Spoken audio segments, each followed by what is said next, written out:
मेरी शादी को 15 साल बीत चुके हैं, 15 साल हो चुके हैं और इन 15 सालों में मैंने अपने इस घर का ना जाने कितना कबाड़ रीयूज़ किया है, उन्हें यूज़फुल चीज़ों में कन्वर्ट किया है और शायद कितनी चीज़ों को तो मैं आज भी कर रही हूँ और कितना मतलब सामान जो है वो अब भी पता नहीं कब से, मम्मी के टाइम से, मेरी मदर इन लॉ के टाइम से कब से रखा हुआ है और उसको मैं आज भी चेंज कर के पेंट वगैरह करके या उन चीज़ों से मैं कुछ और दूसरी चीज़ें बना कर मैं अब भी उनको रीयूज़ करती हूँ। आप मेरी सारी वीडियोस पुरानी देखिए, आपको पता चलेगा कि मैंने किस किस तरीके की और कैसी कैसी चीज़ों को रीयूज़ करके मैंने यूज़फुल चीज़ों में कन्वर्ट करा है। मैंने होम डेकोर्स बनाए हैं, मैंने घर के लिए स्टूल्स, टेबल्स, चेयर्स, पता नहीं मैंने क्या क्या बनाया है। आप मेरी पुरानी वीडियोस को देखेंगे तो आपको पता चलेगा। मैं ये बात बिल्कुल कह सकती हूँ कि मेरा घर मतलब इस टाइम मेरा जो घर है ना वो 60 to 70% सारा वेस्ट मटेरियल या पुराने सामान से या फिर बचे हुए सामान से ही मेरा घर पूरा सजा हुआ है, क्योंकि मैंने उसी सामान को रीयूज़ किया हुआ है। कलर करके अपनी क्रिएटिविटी से मैंने उन्हीं चीज़ों को डेकोरेट करके अपने घर को सजाया हुआ है। इवन ये जो बेड आप मेरे पीछे देख रहे हैं ना, मेरे साइड में वाइट कलर का जो बेड है, ये भी मेरी मदर इन लॉ का ही है। लगभग 30-35 साल पुराना है ये बेड और इसको जो है मैंने वाइट सनमाइका लगवाई थी लास्ट ईयर कारपेंटर भैया से और इसको अब मैं यूज़ कर रही हूँ। मेरे पास अपना कोई बेड नहीं है, मैं इसी को ही स्टार्टिंग से यूज़ करती आई हूँ, लेकिन हाँ अब मैंने इसको थोड़ा सा सनमाइका लगवा के चेंज करा लिया है। तो चीज़ों को ऐसे ही रीयूज़ करने में ही बेनिफिट है, इससे हमारा भी फ़ायदा है और प्रकृति का भी। आप मेरी कोई भी वीडियो, रेंडमली कोई भी वीडियो आप मेरी उठाकर देख लीजिए, आपको कहीं पे भी मैं गोल्ड वगैरह पहने हुए नहीं दिखूंगी। इवन आपको मेकअप भी नहीं दिखेगा मेरे फेस पे। क्योंकि मुझे इन सब चीज़ों का शौक़ है ही नहीं, तो मुझे ये समझ नहीं आता कि किस वे में मुझे ये बोला जाता है कि मैं फिजूल खर्च करती हूँ। फैमिली के अंदर और फैमिली के बाहर भी ऐसे बहुत लोग हैं जो मतलब डायरेक्टली इनडायरेक्टली मुझे ये चीज़ बार बार बोलते हैं और मुझे पता होता है कि वो कहाँ इन चीज़ों को किस वे में इन चीज़ों को बोल रहे हैं। तो जो इस तरीके के जो लोग होते हैं ना, वो इनडायरेक्टली आपके घर का जो है माहौल ख़राब करने की कोशिश करते रहते हैं। तो फ्रेंड्स, ऐसे लोगों से हमेशा बच कर रहा कीजिए, दूर रहा कीजिए, ऐसे लोगों से दूरी बना कर रखिए, क्योंकि ये वो लोग होते हैं जो कभी भी आपको खुश नहीं देख सकते हैं। तो बस ये थी एक छोटी सी स्टोरी भी थी और एक सबक भी था। तो चलिए आज की वीडियो को स्टार्ट करते हैं। तो आज की वीडियो में आप सब देख रहे हैं कि मैं क्या बना रही हूँ, मीन्स मैं किस चीज़ को चेंज कर रही हूँ। तो ये है एक प्लास्टिक की क्रेट जो कि सबने ही देखी होगी। तो इससे मैं बना रही हूँ बहुत ही सुंदर सा जो है ऑर्गेनाइज़र। और बनाने का आइडिया ऐसे आया कि कल जब मैं अपनी कबर्ड को ऑर्गेनाइज़ कर रही थी तो मुझे फ़ील हुआ कि मुझे एक बड़ा सा ऑर्गेनाइज़र चाहिए जिसमें मैं अपने जो है कई तरह के कपड़े एक ही ऑर्गेनाइज़र में रख पाऊँ। जैसे कि मेरी कुर्ती हो गए, पैंट्स हो गए, लेगिंग्स हो गए या दुपट्टाज हो गए, तो ये सारे कपड़े मैं एक ही ऑर्गेनाइज़र के अंदर रख पाऊँ। तो मैंने काफ़ी देर तक सोचा बैठ के कि मैं क्या कर सकती हूँ। तो फिर मैंने जो है जाकर स्टोर रूम में देखा। मैंने डिसाइड किया कि नहीं भी ख़रीद कर तो नहीं लाऊंगी, चलो कोशिश करते हैं खुद ही बनाने का, देखती हूँ क्या होता है। तो स्टोर रूम में देखा तो ये जो है एक क्रेट पड़ी हुई थी, तो इसको निकाल करके मैंने मतलब देखा कि यार इससे तो कुछ बन सकता है, इससे कुछ हो सकता है। तो अलमारी के अंदर इसको ले जा कर के रख कर देखा, जिस जगह पे मुझे लगानी थी तो वहाँ पे ये मेज़रमेंट के अकॉर्डिंग बिल्कुल फिट बैठ गई। तो मैंने सोचा चलो इसी को ही चेंज करते हैं, इसी से ही कुछ बनाते हैं सुंदर सा। और वैसे भी ये पिछले 15 साल से तो मैं इसको देख ही रही हूँ। ये पहले छत पे पड़ी हुई थी, उसके बाद मैंने इसको उठा करके ला करके स्टोर रूम में डाल दिया, उसके बाद ये स्टोर रूम में ही पड़ी हुई थी। तो इसको मैं चेंज कर रही हूँ, इससे मैं बना रही हूँ ऑर्गेनाइज़र। अब इसके साथ मैं एक और वेस्ट जो है मटेरियल यूज़ कर रही हूँ और वो है ये स्टीरियो फोम। अब ये स्टीरियो फोम कहाँ से आई है? ये सूटों में, साड़ियों में आप लोगों ने देखा होगा कि उनके बीच में फोम निकलती है। तो उसका आप क्या करते हैं? तो मैं क्या करती हूँ, मैं तो सारी जितनी भी निकलती है ना सबको उठा कर रख लेती हूँ। मैं एक भी कूड़े में नहीं फेंकती हूँ, मैं सारी उठा कर रख लेती हूँ, क्योंकि ये चीज़ ना बहुत काम आती है कहीं ना कहीं, है ना। और इस तरीके के ऑर्गेनाइजर्स बनाने में तो ये बहुत ही ज़्यादा यूज़ होती है। तो ये सब वही फोम है। तो इसको मैंने अच्छे से जो है चारों तरफ क्रेट के पेस्ट कर लिया है ग्लू गन की हेल्प से। और हाँ फ्रेंड्स, अगर आप बनाने वाले हैं तो एक चीज़ का ध्यान रखिएगा, ये स्टीरियो फोम आप किसी भी ऑर्गेनाइज़र को बनाने के लिए यूज़ कर सकते हैं। ज़रूरी नहीं कि क्रेट पे, आप किसी भी ऑर्गेनाइज़र के बाहर लगा सकते हैं। लेकिन जब इसको आप पेस्ट करें ना ग्लू गन की हेल्प से, तो ग्लू गन बहुत ज़्यादा गर्म गर्म नहीं होनी चाहिए, क्योंकि स्टीरियोफोम है जल जाती है जैसे थर्मोकोल जलता है। तो एक बार ग्लू गन को गर्म करिए और फिर उसको वायर हटा दीजिए और उसको नॉर्मल जो है रखिए और इसको आप पेस्ट कर दीजिए। जब अच्छे से पेस्ट हो गई थी उसको मैंने रख दिया था। उसके बाद मैंने बनाया था खाना बनाने के बाद रात को 10-11 बज गए थे। तो यहाँ पे क्या है, हस्बैंड सो गए थे, बेटा पढ़ाई कर रहा था, तो मैंने सोचा चलो अब अपना बचा हुआ काम कर लेती हूँ। तो मैं रात को देर जो है मैंने चला ली थी मूवी, सैम बहादुर में मूवी देख रही थी। मैंने देखी ही नहीं थी, मैं बहुत लंबे टाइम से सोच रही देखूँगी बट मैं देख ही नहीं पा रही थी। तो मैंने जो है टीवी में लगा ली मूवी और साथ साथ करती रही अपना काम। तो ऐसे ही होता है जब हम अपना काम करना होता है ना हमें, और हम अकेले होते हैं, कोई हमसे बात करने वाला नहीं होता, कोई दूसरा हमारे काम में इंटरेस्ट नहीं ले रहा होता, तो हमें अपने काम को खुद ही इंटरेस्ट लेकर के करना होता है। तो हम क्या करते हैं ना कि अपने पसंद की कोई चीज़ जो है वो मैं या तो फ़ोन में चला लेती हूँ, बट फ़ोन में वीडियो चल रही थी तो मैंने जो है टीवी में मूवी लगा ली और वो मूवी में देख रही थी और साथ साथ अपना काम कर रही थी। तो ये जो है ये फैब्रिक है और ये ना 1.25 मीटर का या 1 मीटर का टुकड़ा था। और ये मैं कैसे लाई थी, ये मैं क्या करती हूँ, मैं जहाँ पे जो है थान वाले कपड़े मिलते हैं ना, वहाँ पे क्या होता है कि जो शॉपकीपर्स होते हैं ना, वो जब उनका कोई थान कोई 1 मीटर का बच गया, कोई 1.5 मीटर का बच गया, कोई 1.25 मीटर का बच गया, तो वो ऐसे पीसीस को ना बहुत सस्ते रेट पे दे देते हैं, जबकि कपड़ा जो है वो बहुत अच्छी क्वालिटी का होता है, क्योंकि उनका वो जो पीस है वो उसको कोई नहीं खरीदता, तो वो लोग बहुत सस्ते रेट पे दे देते हैं। मैं ये जो पीस है ये 100 रुपीज़ का लाई थी और ये 1.25 मीटर के करीब था और बहुत अच्छा प्योर कॉटन था। तो इसको मैं यूज़ कर रही हूँ अंदर की तरफ और बैक साइड में मैं यूज़ करूँगी यहाँ पे एक पिलो कवर का पीस, और उसकी जो बेडशीट है वो मैं ऑलरेडी जो पफ सीटर्स मैंने बनाए थे उसमें लगा चुकी हूँ। तो पिलो कवर्स पड़े थे तो वो पिंक ही कलर के थे, तो वो मैं आगे पीछे यूज़ करूँगी, और जो बचा हुआ कपड़ा है उसको मैं ढक्कन बनाने में यूज़ करूँगी। तो फ्रेंड्स ये देखिए कि किस तरीके से मैंने जो है अच्छे से फोल्ड करके इसको अंदर की तरफ भी पेस्ट कर दिया। अंदर की तरफ थोड़ा सा ना जो नीचे वाला जो बेस है उस पर थोड़ा सा एक्स्ट्रा रखेंगे कपड़े को, ताकि जो है हमारे काम में फिनिशिंग आए, बिल्कुल, है ना। और ग्लू गन का फ्रेंड्स मैं फिर से आपको बता रही हूँ कि बहुत ज़्यादा गर्म ग्लू गन जो है वो मत यूज़ कीजिएगा, नहीं तो सारा काम ख़राब हो जाएगा, फोम जो है जल जाएगी जहाँ पे भी आप ग्लू गन डाल देंगे। तो ग्लू गन बहुत ठंडी यूज़ करनी है, बहुत गर्म नहीं यूज़ करनी है। तो ये देखिए किस तरीके से मैंने इस कपड़े को अच्छे से पेस्ट कर दिया है। तो बैक साइड के लिए ले लिया है ये पिलो कवर, इसकी सिलाइयाँ खोल ली हैं और बैक साइड के साइज़ का कट करके पीस, और फिर जो है अच्छे से चारों तरफ से 1-1 सेंटीमीटर फोल्ड करके मैंने ग्लू गन की हेल्प से पेस्ट कर दिया था।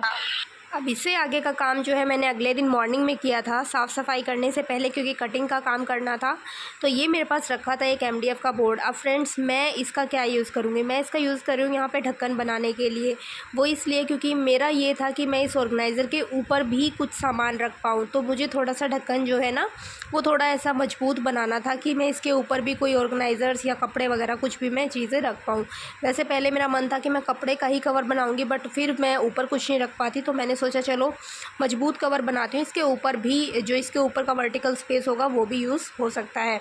तो ये MDF का बोर्ड मेरे पास पड़ा था और ये यूज़ किया हुआ है, आपको मैंने दिखाया। तो इसको जो है इसके ऊपर रख के मैंने इसके मेज़रमेंट का पीस कट कर लिया, और अंदर जो है इसके अंदर की तरफ बेस में लगाने के लिए एक कार्डबोर्ड के ऊपर मैंने ये पिलो कवर का जो कपड़ा बचा हुआ था ना उसको अच्छे से पेस्ट कर लिया है और वही मैंने अंदर की तरफ लगाया है। जो पिंक वाला कपड़ा थोड़ा सा बचा हुआ था उसी को मैंने डबल फोल्ड करके रख लिया, और ज़्यादा एक्स्ट्रा चारों तरफ से नहीं था, तो सिर्फ जो बंद वाली तरफ थी ना उसको कट कर लिया। और अब क्या करेंगे हम, जैसे मैंने रखा है ना वीडियो में, आप बिल्कुल देखिए कि दोनों तरफ जो है कपड़े को रख के और बीच में हम MDF का बोर्ड रखेंगे, ऊपर नीचे कपड़ा रखेंगे और चारों तरफ से हमें इसको बंद करना है, सिलाई लगानी है। तो मैं क्या करूँगी, मैं पहले 3 साइड से सिलाई लगा लूँगी, उसके बाद इसके अंदर बोर्ड डालूँगी और 4th साइड हम सिलाई करेंगे। तो अपना जो है घर का सारा काम ख़त्म करके नहा धो करके मैं बैठ गई हूँ अपना काम करने के लिए, और टीवी में चला लिए हैं मैंने अपने मनपसंद सॉन्ग्स। कभी मैं भजन चला लेती हूँ, सॉन्ग्स भी चला लेती हूँ, भजन्स भी चला लेती हूँ, गज़ल्स भी मुझे बहुत पसंद है जगजीत सिंह की। तो मेरे को जो चीज़ें बहुत अच्छी लगती है ना सुनने में, कानों को सूदिंग लगती है, मैं वही जो है टीवी में चला लेती हूँ। और मेरी कोको जो है वो भी हमेशा मेरे साथ में ही, मतलब जहाँ मैं रहती हूँ ना वहीं रहती है। बाकी जो मेरी टिम्मी और मेरी खुशी हैं वो दूसरे रूम में रहती हैं, क्योंकि ये सब जो है आपस में लड़ती हैं, तो इनको अलग अलग मुझे रखना पड़ता है। और ये देखिए, ये जो है ड्राई फ्रूट्स जो कि मैं रोज़ खाती हूँ। अब ये चीज़ मैं क्यों दिखा रही हूँ, मतलब ये होता है बहुत सी लेडीज़ की कंप्लेंट की ना हम मॉर्निंग में कुछ नहीं खा पाते, तो मेरी भी वही है कि मैं सुबह सुबह मैं इन चीज़ों को नहीं खा पाती। मेरे को अजीब सा फील होता है सुबह सुबह, बहुत ज़्यादा सुबह इन चीज़ों को खाना। तो मैं क्या करती हूँ, मैं बाद में खाती हूँ, जब मैं अपना काम कर रही होती हूँ ना बैठ के, तो उस टाइम मैं खाती हूँ। मैं डेली जो है 4 बादाम, अखरोट और मुनक्का जो कि मैंने अभी स्टार्ट किया है, और 1 अंजीर डेली। तो अब यहाँ पे जो है मैं करूँगी ढक्कन का, जो हमने कपड़ा कट किया था ना उस पे सिलाई करूँगी। अब सिलाई का काम करना इसलिए ज़रूरी है क्योंकि अगर हमें कोई मजबूत चीज़ बनानी है ना, अगर हमें ये है कि भाई हमें किसी चीज़ को लॉन्ग टर्म यूज़ करना है, तो सिलाई विलाई या फिर मजबूत काम करना उस पर बहुत ज़्यादा ज़रूरी है। तो सिलाई करूँगी मैं ढक्कन पे। अब जो है मैंने क्या किया है, यहाँ पे मैं ना 3 साइड सिलाई लगाई है। उसके बाद जो है मैं जोड़ूँगी इसमें फ्रिल, और उसके बाद जो है इसके अंदर हम MDF का बोर्ड डालेंगे, और 4th साइड से हम इसको फिर बाद में क्लोज़ करेंगे। फ्रिल कट करने के लिए मैंने ले ली है वही वाली नेट बची हुई, जिससे मैंने आपको वाइट कर्टेंस बनाकर दिखाए थे ना नेट के, उसी में से ये थोड़ा सा कपड़ा बचा हुआ था, 1 मीटर के करीब था ये। तो इसी में से मैंने लंबी लंबी पट्टियाँ कट कर ली हैं। फ्रिल्स लगाना बिल्कुल ऑप्शनल है आपके ऊपर, कोई ज़रूरी भी नहीं है, बट ये है कि थोड़ा सा अच्छा लगेगा। हाँ, इसके ऊपर मैं और कुछ नहीं लगाऊंगी क्योंकि मुझे इसको कवर्ड में रखना है, तो मैं इसको ज़्यादा कुछ नहीं करूँगी, बस फ्रिल्स लगाऊंगी। अलग अलग बहुत सारी पट्टियाँ, 6 पट्टियाँ इसमें से निकली थी, मैंने निकाल करके सबको आपस में जोड़ लिया है। हमने सिलाई लगाई है, उसी सिलाई के ऊपर हम नेट के कपड़े को रख के और मैं यहाँ पे फ्रिल बनाऊंगी। और फ्रिल में कौन से वाली बनाऊंगी देखिए। तो फ्रिल जो है कई तरीके की होती है। एक तो होता है कि आप मोटा बखिया लगा लो और आप गैदरिंग इकट्ठी कर लो और फिर जोड़ दो, है ना।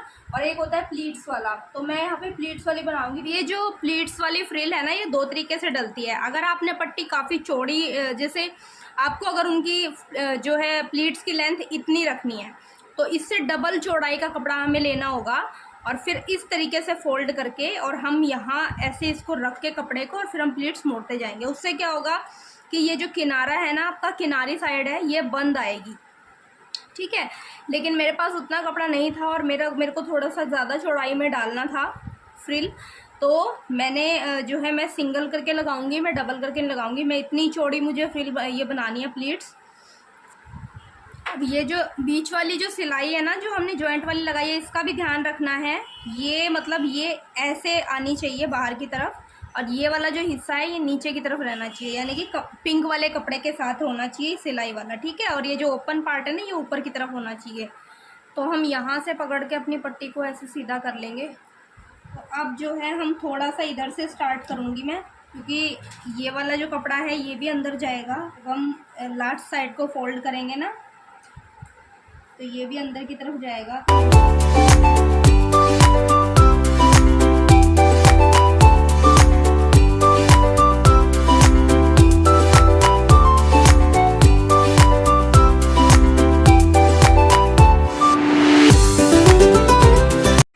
3 साइड से कंप्लीट फ्रिल लगने के बाद जो एक्स्ट्रा साइड में कपड़ा था ना, उसको कट कर दिया, और साथ में मतलब बिल्कुल ट्रिम कर देंगे, सफाई से कट कर देंगे अच्छे से, ताकि बुरा ना लगे।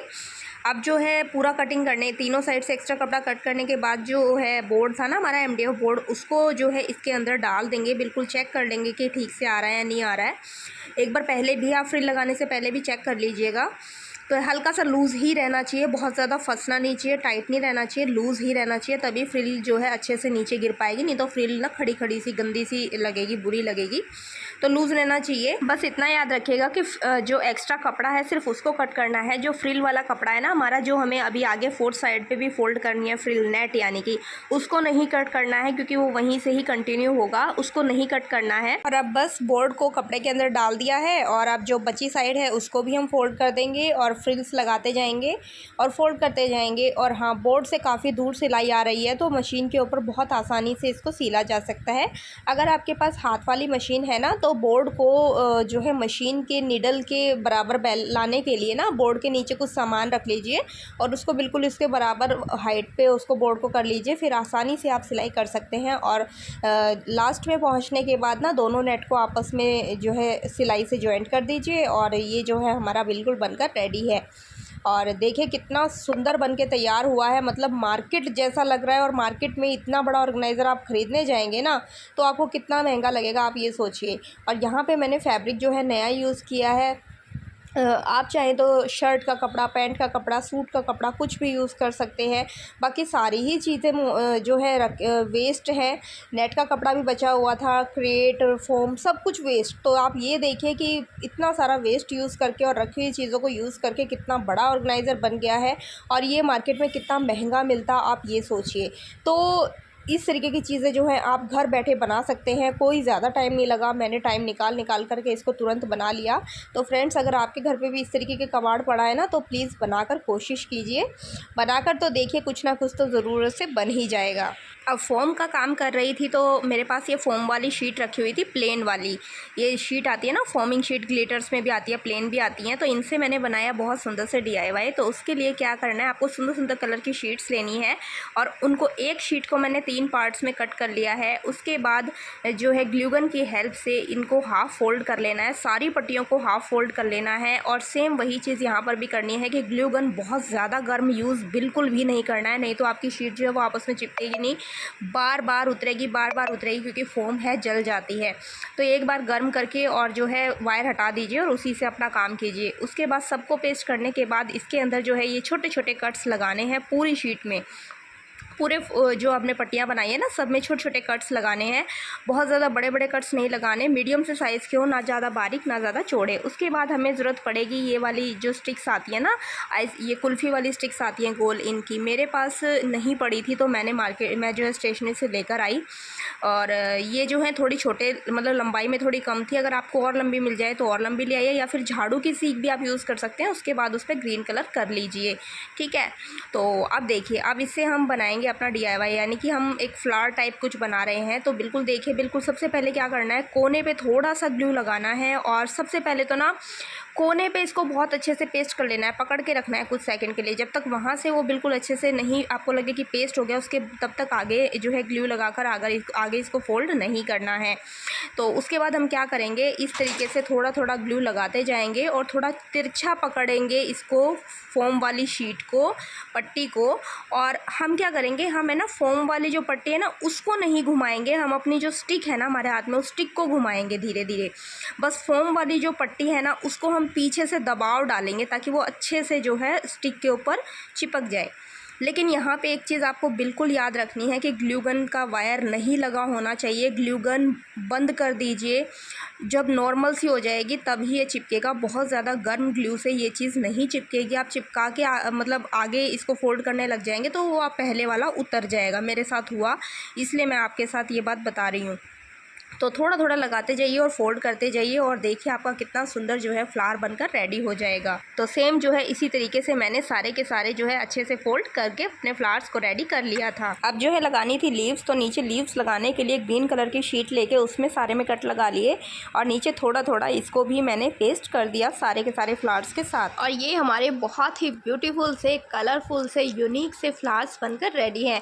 और इन्हें आप किसी भी तरीके से डेकोरेट कर सकते हैं, वास के अंदर वर्टिकली लगा करके। देखिए जैसे मैंने लगाया है वाइट सरफेस पे, तो ये ज़्यादा सुंदर लगेंगे क्योंकि ये कलरफुल हैं, तो वाइट पे सारे कलर निकल कर आएंगे। तो मैंने ऐसे लगाया है, आप कैसे भी यूज़ कर सकते हैं और इतने सस्ते हैं। आप सोचिए इस तरीके के मास्टरपीस आप मार्केट से खरीदेंगे तो वो कितने महंगे पड़ेंगे, तो इसलिए घर में बनाइए। तब तक के लिए बाय बाय फ्रेंड्स, अपना ख्याल रखिएगा, खुश रहिए।